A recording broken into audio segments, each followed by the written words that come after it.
بسم الله الرحمن الرحيم الرحمن علم القرآن خلق الإنسان علمه البيان الشمس والقمر بحسبان والنجم والشجر يسجدان والسماء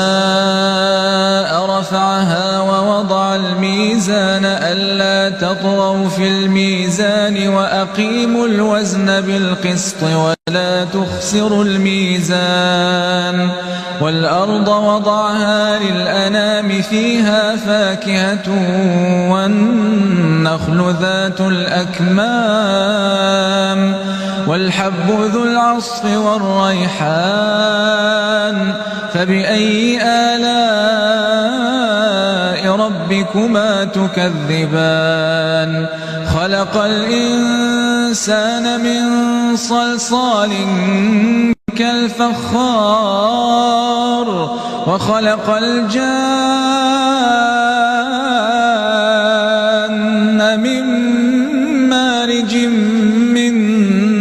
نار فبأي آلاء ربكما تكذبان